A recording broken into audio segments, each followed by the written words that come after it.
سینوهه در 50مه برخه د بکتامون انتقام. شهزادګۍ بکتامون د جنگ د الهي په معبد کې له هورمهوب سره د 20 شپې تیرولو وروسته امیدواره شوه. شهزادګۍ له خپل میړه څخه کرکه کوله، ځکه یې هڅه کوله خپل ماشوم په خپله خټه کې مړ کړي، خو بریالی نه شوه او دغه ماشوم یې وصي کوه. له دې وروسته چې ماشوم وصي کېد، ماشوم یې له هغې بیل کړ چې هغه یې ونه وژني او یا یې په ټکرۍ کې کېنږدي او په نیل سیند کې خوشینې کړي. د دې ماشوم د زوکړې په هکله کیسې او افسانې جوړې شوې. داسې اوازه هم خپره شوه چې کله ماشوم نړۍ ته سترګې رڼې کړې، سر یې د جنگ د الهي په شان او په سر یې د جنگ مخصوصه خولۍ وه. زه چې د میرمن بکتامون ډاکټر وم او ماشوم مې لیدلی و، نو وایم چې دغه ماشوم له نور ماشومانو سره توپیر نه درلود.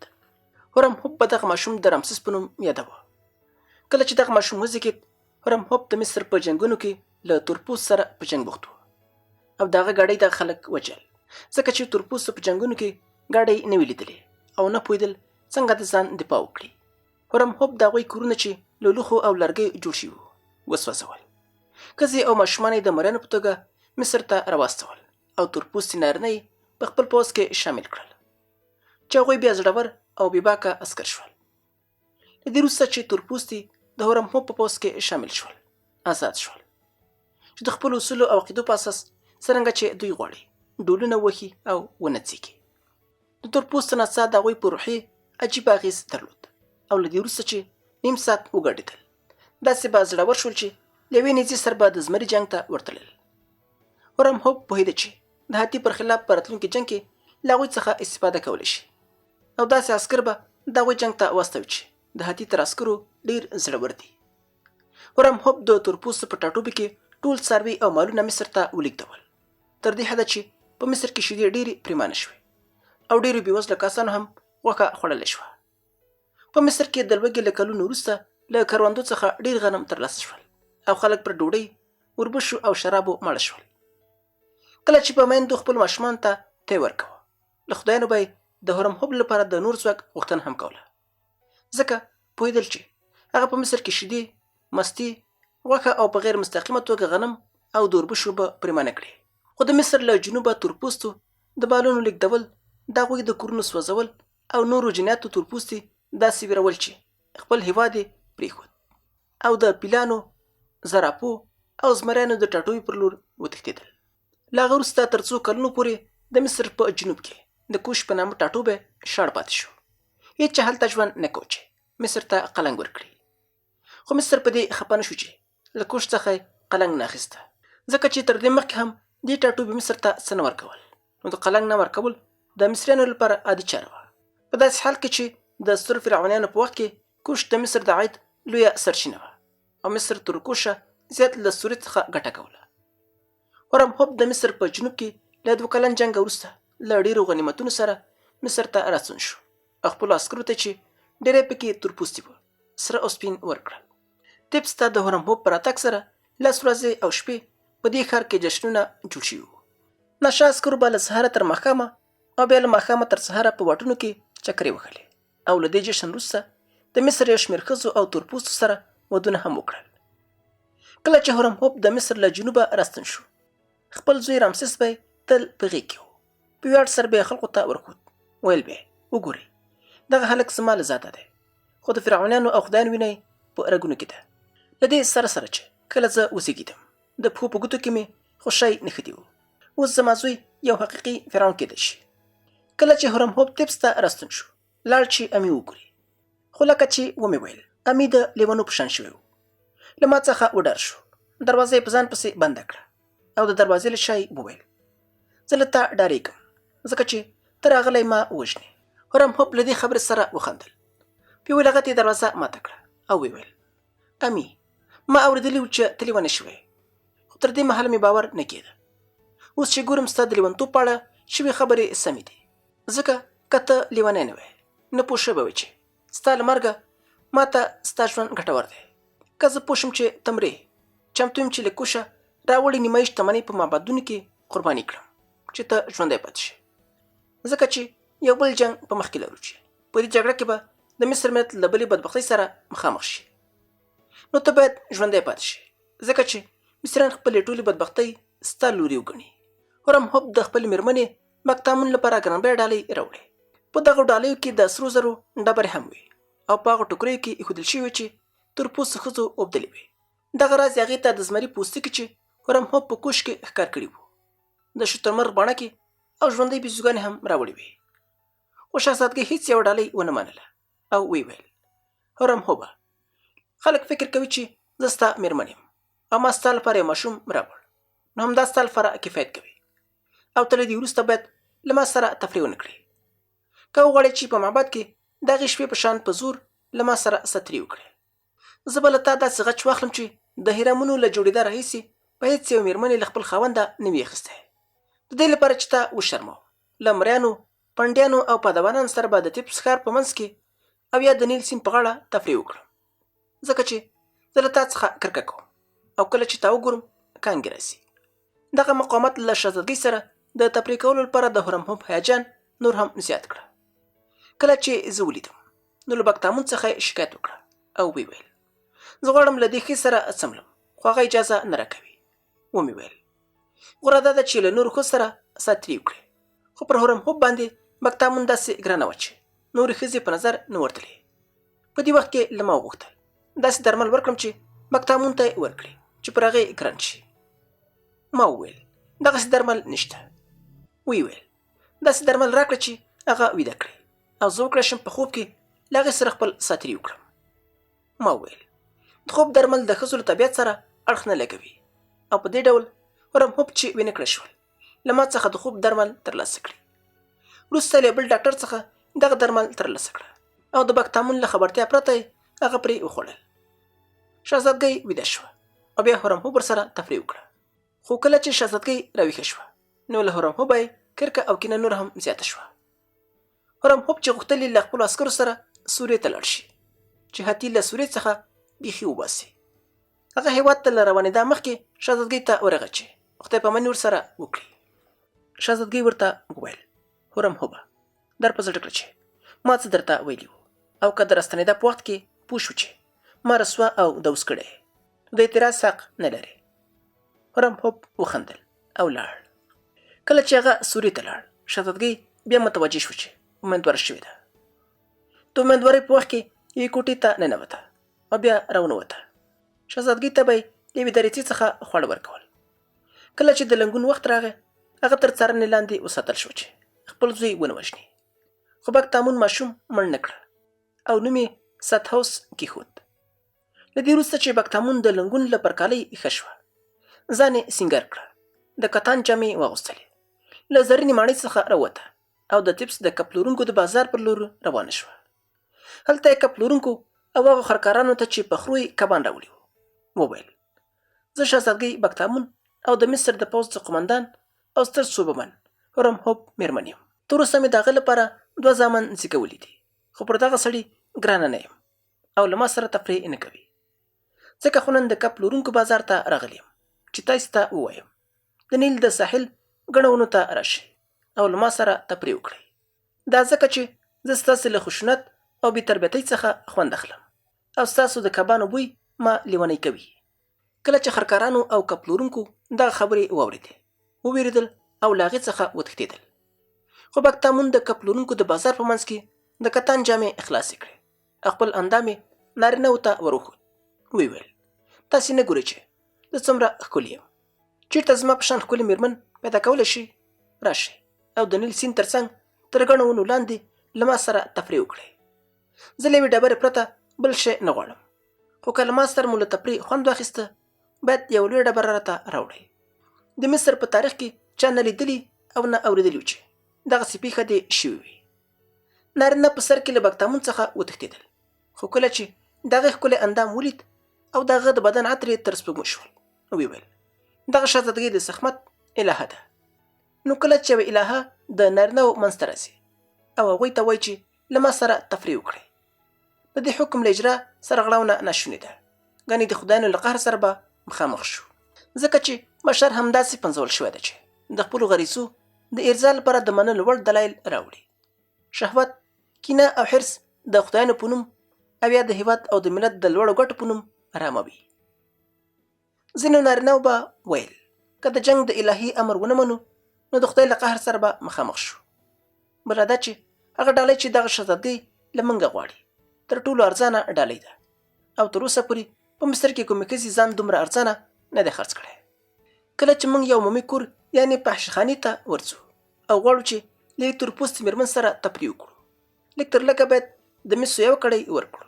خو دغه شهزادګۍ چې د خدای له توکمه ګڼل کېږي وایي چې زما لپاره یوه ډبره راوړئ. له دې کبله چې ډبره یوازې په ودانیو کې کارول کېږي او نور هیڅ مصرف نه لري، نو داسې ښکاري چې هغه د ځان یا د یو خدای لپاره معبد جوړوي. شهزادګۍ د کبانو د بازار ځینې نارینه له ځان سره د نیل ساحل ته بوتلل او پر دې ورځې تر ماښامه له هغوی سره تفریح وکړه.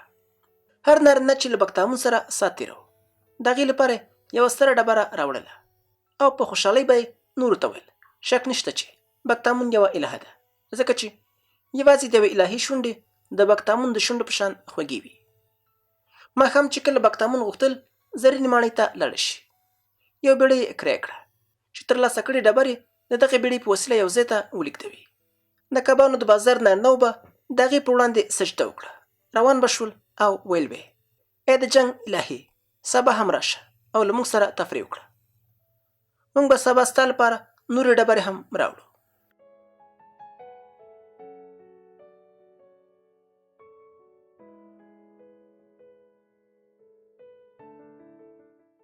خو په بله ورځ شهزادګۍ سبزي منډۍ ته لاړه. دا بازار هم د کبانو د بازار په شان د نیل پر غاړه پروت و. کلیوالو به خپل کرنیز محصولات په خرو او غویانو دغه بازار ته وړل او شهزادګۍ هغوی ته په خطاب کې وویل زه بکتامون د مصر د پوځ د قمندان او د ستر فاتح هرم هوب مېرمن یم چې دغه لپاره مې 2 زامن زیږولي دي. خو هرم هوب داسې سړی دی چې زه پرې ګرانه نه یم او له ما سره تفریح نه کوي. ان زما د اوسېدو لپاره یو کور هم نه دی جوړ کړی. له همدې امله زه نن تاسو ته راغلم او له تاسو غواړم چې له ما سره د نیل د څنډې تر ونو لاندې تفریح وکړئ. تاسې ته ډاډ درکوم چې هېڅ یو ښځه به زما په شان خوندوره نه وي او یوازینی شی چې له تاسې غواړم یوه ډبره ده. کلیوال هم د کب پلورونکو په شان په سر کې وډار شول، خو شهزادګۍ خپلې جامې لرې کړې او خپل اندام یې ور وښود. د کتان جامو لمن یې وښوروله چې باد د هغې د بدن عطر په فضا کې خپاره کړي او د کلیوالو سپوږمو ته یې ورسوي. کلیوالو وویل باید دغه فرصت له لاسه ورنه کړو، ځکه چې په ټول عمر کې یو ځل ممکنه ده یوه شهزادګۍ موافقه وکړي چې له یو کلیوال او بېوزلي سره تفریح وکړي. موږ تر اوسه پورې داسې ښځه نه ده لیدلې چې له جامو یې داسې خوږ وږم احساسېږي. زموږ د ښځو له اندامونو څخه خو د خوښۍ بوی نه لټېږي. له دې وروسته یې شمېر کلیوالو د شهزادګۍ سره د نیل په ساحل کې تفریح کوله. نورو خپل خره خوشي کړي وو، تللي وو چې ډبرې راټولې کړي او ماښام شهزادګۍ له ډبرو په ډکه بیړۍ کې ماڼۍ ته ستنه شوه. په 3مه ورځ شهزادګۍ د سکرو بازار ته لاړه او هغه څه یې تکرار کړل چې 2 ورځې مخکې یې ترسره کړي وو. سکرو پلورونکو په سر کې دا تصور هم نه کوه چې یو شهزادګۍ دې له دوی سره تفریح وکړي او د سکرو په دوړو دې ځان تور کړي. شهزادګۍ دومره سکار پلورونکي د نیل څنډې ته بوتلل چې د نیل ساحل تک تور ښکارېده او که د لمر لوېدو په وخت کې چا د نیل د څنډې واښه لیدلی وی نو فکر کوه چې د اوبو یوه ډله آسونه پر دې ځای تېر شوي دي او واښه یې تر پښو لاندې کړي دي. پر دې ورځ د شرابو پلورونکو او کاهنانو اعتراض پورته شو، ځکه چې سکرو پلورونکو ډبرې نه درلودې چې شهزادګۍ ته یې ورکړي، نو د میخانو او معبدونو پر وړاندې ډبرې ټولې کړې او شهزادګۍ ته یې راوړلې. د لمر د لوېدو په وخت کې شهزادګۍ بیا له ډبرو په ډکه بله بیړۍ کې ماڼۍ ته ستنه شوه او هغه ځای ته یې ولېږدوله چې ورته ټاکلی و. له دې کبله چې له 3 ورځو راهیسې شهزادګۍ بکتامون خپل ځان ټولو ته بربنډ کړی و، نو پر دې شپه په طبس کې له دې خبرې پرته بل بحث نه و. هغو کسانو چې په خدایانو یې عقیده نه درلوده د شهزادګۍ د دې عمل په هکله بله توصیه ورکوله او هر سړي په طبس کې هیله کوله چې له شهزادګۍ بکتامون سره ساعت تېر کړي.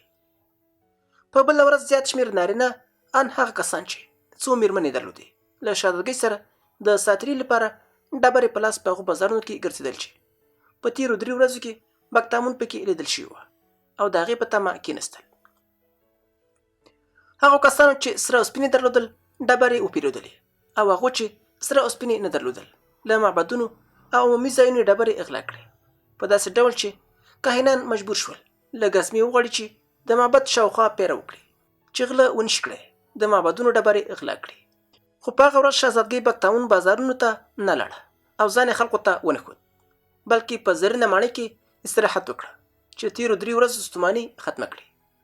بیا غرمه مهال د ډبرو کتلو ته ورغله چې د نیل په څنډه کې ایښي وي. وروسته یې د دربار د غوجلو معمار راوغوښته او ورته یې وویل دغه ډبرې چې ګوري ما راټولې کړي او ټولې زما لپاره ډېر ارزښت لري، ځکه چې هره ډبره ماته یو خاطره راپه زړه کوي. هر څومره چې ډبره لویه وي دغه خاطره هومره قوي وي. او اوس له تا غواړم چې له دغو ډبرو څخه زما لپاره یو کور جوړ کړه چې زه کور ولرم او هلته ژوند وکړی شم، ځکه چې زما میړه هورم هوب له ما کرکه کوي. ما پرېږدي کله کوش او کله هم سورې ته ځي. هغه کور چې ته یې ماته جوړوي باید ډېر ښکلی او لوی وي او د مسالو له درکه اندېښنه مه کوه، ځکه چې زه بیا هم ځم او دغه ډول ډبرې راوړم چې ته به د ډبرو له پلوه هېڅ ستونزه ونه لرې. د سلطنتي غوجلو د جوړولو معمار ډېر ساده سړی و. کله چې د شهزادګۍ وړاندیز واورېده ویې ویل شهزادګۍ ما ټول عمر ساده ودانۍ او غوجلې جوړې کړي دي او ماڼۍ نشم جوړولی. ته چې نیت لري یا ښکلی قصر جوړ کړې بیا ستر معماران او هنرمندان راوبولې چې ستا کور زما د کم عقلۍ له امله بېکاره نه شي. شهزادګۍ د معمار په اوږه لاس کېښود او ویې ویل ای د سلطنتي غوجلو جوړونکیه، زه یو بېوزله مېرمن یم او ته پوهېږې زما میړه هم له ما کرکه کوي، نو دومره شته نه لرم چې ستر معماران او هنرمندان وګمارم. زه هغوی ته فلزات نشم ورکولی او ان ستا د زیارونو پر وړاندې تا ته داسې ډالۍ نشم درکولی چې ستا زحمتونه جبران کړي. خو کله چې دغه کور کار خلاص شو زه او ته به دې کور ته ننوځو او له تا سره به تفریح وکړم. معمار په دې خبرې خوشحاله شو، ځکه کتلی چې شهزادګۍ بګتامون د مصر تر ټولو ښکلې مېرمن ده او اورېدلي هم و چې هغې په وروستیو ورځو کې په طبس کې له شمېر نارینهو سره تفریح کړې ده. که هورم هوب په طبس کې وی ښایي معمار ترې ډار شوی وی او په دې هیله به یې شهزادګۍ ته کور نه جوړاو چې ورسره تفریح وکړي. خو له دې کبله چې د مصر د پوځ قمندان په مصر کې نه و، نو معمار فکر کوه چې ځان باید له یوې سترې نیکمرغۍ څخه محروم نه کړي. د سلطنتي غوجلو معمار په مینه او لیوالتیا سره کار کوه او له بګتامون سره د څملاستو مینې هغه دې ته اړ کوه چې ډېرې خولې تویې کړي. شهزادګۍ بګتامون به د نورو ډبرو د ترلاسه کولو لپاره هر ورځ له ماڼۍ څخه وتله او نه یوازې په واټونو کې بلکې په معبدونو کې به هم خلکو ته ویل چې د هغې لپاره ډبرې راوړي. یوه ورځ کاهنانو د ګزمې په مرسته هغه په یو معبد کې ونیوله، خو بګتامون په غرور سر پورته کړه او ویې ویل آیا پوهېږئ تر چا پر وړاندې ولاړ یاست؟ زه بګتامون د لوی فرعون لور یم او په رګونو کې مې د فرعونیانو او خدایانو وینه بهیږي. په مصر کې داسې قاضي نشته چې ما محاکمه کړی شي، بلکې دا زه یم چې قاضیان محاکمه کوم. له دې سره سره چې تاسې ما ته سپکاوی کړی، خو زه به سزا درنه کړم، بلکې ډېر مې زړه غواړي چې له تاسې سره تفریح وکړم، ځکه کاهنان ښه خواړه خوري او تکړه کسان وي او د ګزمې کسان هېڅکله وږي نه پاتې کېږي. خو که تاسې هم غواړئ چې له ما سره تفریح وکړئ باید هر یو یوه ډبره راته راوړئ. لاړ شئ او د معبد دیوالونه او د قاضي کور وران کړئ، ځکه چې په دغه ودانیو کې تر نورو ځایونو ډېرې ډبرې کارول شوي دي. د ګزمې کسان چې دنده د نورو کورونو ساتنه وه چې څوک یې ډبرې پټې نه کړي، اوس یې پخپله د معبدونو او د قاضي د کور پر دیوالونو حمله وکړه. ډبرې وکیندلې او مېرمن بګتامون ته یې وروړې. هغې به خپلې ژمنې پوره کولې او هر یو به ورسره خپل ساعت تېراوه. له هغه وروسته د ډبرو ترلاسه کولو لپاره عمومي ځایونو ته لاړه او په پیشهخانو کې ځان د هغه ځای په نارینهو خرڅ کړه. له هغوی یې وغوښتل چې ډبرې وروړي او هر ځل به یې ځان په بشپړ ډول معرفي کوه چې خلک یې وپېژني چې دا شهزادګۍ بګتامون د مصر د لښکرو د قمندان هورم هوب مېرمن ده. خو دا خبره هم باید وکړم، کومه ورځ چې به شهزادګۍ د باندې نه تله د خپل شخصیت او مقام فکر به یې ډېر کوه او داسې کار به یې نه کوه چې شخصیت ته یې تاوان ورسېږي. دغه راز کله چې به یې له زرینې ماڼۍ د خپلو ځینو کارونو لپاره په روان تخت کې د باندې تله، دومره پرتم او وقار یې درلود چې چا دا جرأت نشو کولی چې له هغې وغواړي تفریح ورسره وکړي، ځکه چې د شتمنو کسانو او لویو شخصیتونو مېرمنې مجبوره نه دي چې د شتمنۍ د ګټلو لپاره ځان خرڅ کړي. نو کله چې وغواړي په ارزانه بیه د ځان له خرڅولو ډډه کولی شي. دغه راز کله چې خلک ګوري یو شهزادګۍ ځان په ارزانه بیه خرڅوي، نو هغه نه سپکوي، ځکه فکر کوي چې یو اصیله او شتمنه مېرمن حتما په داسې دلیل چې دوی پرې نه پوهېږي ځان ارزانه خرڅوي. دوی فکر کوي دا له هغو ښځو سره توپیر لري چې د یو لمړۍ ډوډۍ لپاره ځانونه خرڅوي او له هر سړي سره څملي. په داسې حال کې چې دې عمل څرنګوالی او کیفیت یو شان دی. په دواړو حالتونو کې ښځې ځان ارزانه خرڅ کړی دی، که هغه د یوې لمړۍ ډوډۍ لپاره وي یا د هوس او یا د هورمهوب په شان له یو مېړه څخه د غچ اخیستلو لپاره. تر هغه چې دا نړۍ وي داسې ښځې به وي چې ځانونه ارزانه خرڅوي، خو یوه د یوې مړۍ ډوډۍ لپاره ځان خرڅوي، بله د یو کړۍ مسو او سرو سپینو لپاره، بله د کور او مریانو ترلاسه کولو لپاره، خو څلورمه بیا یوازې د هوس لپاره ځان ارزانه خرڅوي، یوازې د دې لپاره چې له یو چا سره خپل ساعت تیر کړی وي. په دغه ښځو کې هغه ډېره سپکېږي چې تر ټولو بېوزله وي. خلک د هغو مېرمنو لپاره چې شتمنې دي او هغه چې شهزادګۍ ده، هر څومره چې ځان ارزانه خرڅ کړي بیا یې هم خلک نه سپکوي. په زرینه ماڼۍ کې ټول پوهېدل چې شهزادګۍ بګتامون د خپل کور ډبرې له کومه ځایه راوړي دي. کله چې به د زرینې ماڼۍ ښځې د بګتامون د کور لیدو ته راتلې، هغه ډبرې به یې شمېرلې چې د دې کور په جوړولو کې لګېدلې وي. دوی به حیرانې شوې او ویل به یې دا خبره د منلو ده چې یو ښځه دې د دې ډبرو په اندازه له خلکو سره څملستلې وي. خو هېڅ یوې ښځې دا جرأت نشي کولی چې دا خبره پخپله بګتامون ته وکړي. ان د مصر فرعون امي چې کله له دې مسلې خبر شو، د دې پر ځای چې غوسه شي خوشحاله شو، ځکه چې له هورمهوب سره یې دښمني درلوده. دی پوهېدی چې کله دغه سړی په بریالیتوب سره له سوري راستون شي او هاتي ته ماتې ورکړي، نو امي به نور د مصر فرعون نه وي. له همدې امله یې خوشحالي کوله چې بګتامون په دې ډول هورمهوب په خلکو کې سپک او نوم بدی کړي. که دغه سړی له سوري څخه په راستنېدا پسې وغواړي چې امي له پاچاهۍ لرې کړي، داسې به یې سپک او مشهور کړي چې حیران به پاتې شي. خو هورمهوب په سوریه کې په جنګ بوخت و او په دې بریالی شو چې د سیدون، ازمیر او بیبلوس ښارونه له هاتي څخه ونیسي. د دې هېواد ډېر غنیمتونه مصر ته راواستول او دغه راز د خپلې مېرمنې لپاره یې ښکلې ډالۍ راواستولې. په طبس کې ټول پوهېدل چې په زرینه ماڼۍ کې څه تېرېږي، خو دغه خبرې هورمهوب ته نه رسولې. ان هغه خلک چې هورمهوب ګمارلي و چې په طبس کې دغه ګټې خوندي کړي، هغوی هم هورمهوب نه خبرو او ویل به بګتامون چې کوم کار کوي دا د میړه او ښځې د جنګ یو برخه ده. که موږ د ژرندې د پلونو ترمنځ لاس کېږدو تاوان به مو کړی وي، نو غوره ده چې د میړه او ښځې په دې جنګ کې غلي پاتې شو. په دې ډول هورمهوب د شهزادګۍ بګتامون له کارونو بې خبره پاتې شو. زه تصور کوم چې دغه موضوع د مصر په ګټه وه، ځکه چې که هورمهوب له دې مسلې خبر شوی نو په ارامه اعصابو به یې پوځي عملیات نه وی کړی. ما په دې تاریخ کې په مصر کې د امي د سلطنت او په طبس کې د شهزادګۍ بګتامون د چلن په هکله ډېرې خبرې وکړې. ځان په هکله مې خبرې ونه کړې. علت یې دا و چې د خپل ژوند په هکله بله د پام وړ خبره نه لرم چې ویې کړم. نور زما ژوند نه مستېده. زما د ژوند اوبه په کراره روانې وې او د سیند په دواړو لورو کې ګردابونه جوړول.